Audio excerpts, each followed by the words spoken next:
we've just heard a lot about what's happening in the world. So I will tell you a little bit about what's happening in Russia, whether it's the same or different, and you know, how we're developing in the world. So first of all, back to the global picture, and all the, you know, it's just charts and figures. The data shows to you several things. First of all, the US market is not the biggest in the world. So when you look back, for instance, like 10 years ago, the majority of the worldwide audience came from the States. Not anymore. But the thing is, so it's the same trick with the previous presentation. You do nothing but, can we go back somehow? And, you know, before I press something that, right. But still, the majority of the US users still spend most of the time online. So the rest of the world is catching up, the audience is growing across the regions, in Asia Pacific, in Europe. In Europe, as you can see, year to year grows 7%, the online audience, and I have to say the majority of it still comes from Russia.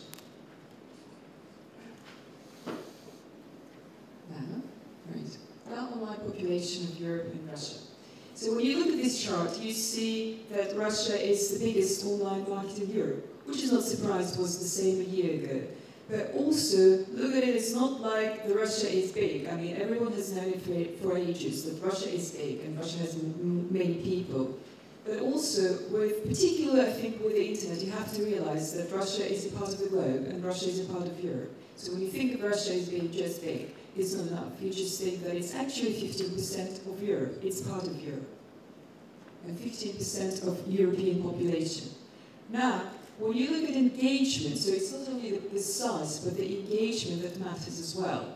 You see that the UK has very engaged audience. Actually, it's very interesting when you see the countries, to see what countries are more engaged and spend more time online, and it's not always necessarily the biggest countries. Russia, as you see, is something like the average European internet users in terms of time spent. Russia and France are very close to the average Europe. However, these days, internet is not only PCs any longer. So when we think about internet and how people get online, it's not PCs, but it's other devices too. And here also, Russia is in top 3 countries with page views, with loads of traffic coming from mobile and tablets. As you see, it's over 25% these days that Russian page views are coming from mobile and tablets. So when we go back, for instance, a year ago, it was roughly around 7%. So a year later, it's 25% and it's growing. So we can say for sure now that tablets and mobiles is not just a trend, it's not something emerging. They're here and they're here to stay. Having said that, it's interesting to have a look at the picture, so how are people using it? So it's not separate now, it's mobile, tablets and computers, very often the same people use the same devices. Now let's look at the picture, what's happening throughout most of Europe. In the morning, as you see, basically people start using their mobile devices, but the daytime, the working time hours, is basically computer-dominated time. However, people finish work, leave it, and that's where the tablets come to the top. The evening time is for the tablets. And this data can actually help you to understand, how to use different media. The way people search in Europe, can we go back again? Also shows the diversity, and also you never know what some countries go up as other countries go down. In terms of search, for instance, Turkey seems to be country number 1. We search and search for something on the internet all the time. Whereas Russian Federation is somewhere in the middle, like most of other countries, Spain, Italy, for instance, there as well. But Turkey, Poland, and UK are the most engaged in terms of search. Right. Who are those people? Let's look at their demographics. So when we look at that, still the most active population online is those people under 35. So the younger population is still across the Euros are the most active users.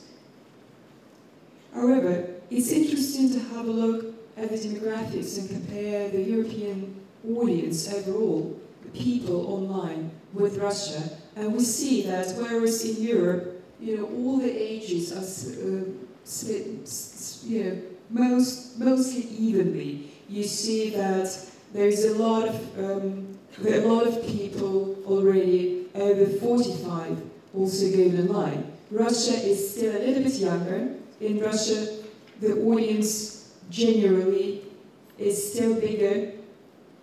The younger ages, there are still more people of younger ages online. However, also you see, and that's where the main growth comes, people over 45 are catching up. So generally in Russia, the majority of online population are women, about 52%. And of course the biggest part is 25, 34-year-olds. When you look at geographic splits, of course it's central Russia, Moscow are the most, are the biggest audiences. However, the fastest growing regions now are Far East and Siberia, so they're coming too. And I wanted to say a few words about online video because it's a big trend now and more brands are coming to online video.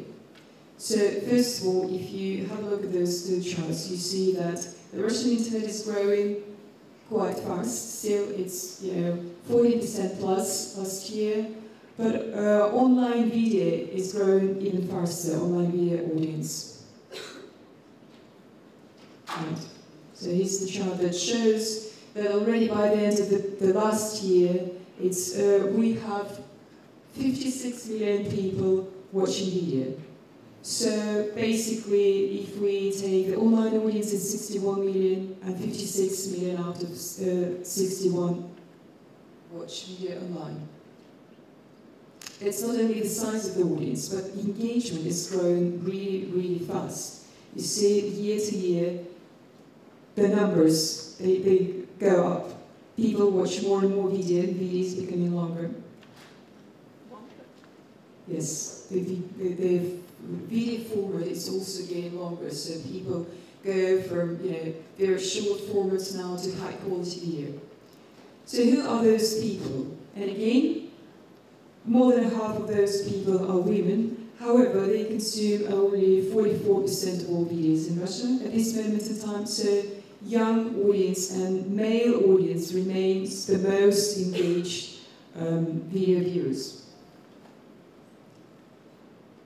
At the same time, whereas 15 to 24-year-olds are already there and that audience isn't growing anymore, basically they all watch video online, the older audiences are catching up really fast. So this chart also shows to you that engagement is growing fast. Engagement is growing in all of the groups. And if you look at last year figures and compare them with the beginning of this year, you can see that engagement in the group 15-24-year-olds and 25-34-year-olds is almost the same already. So 25-34-year-olds have caught up with the younger people.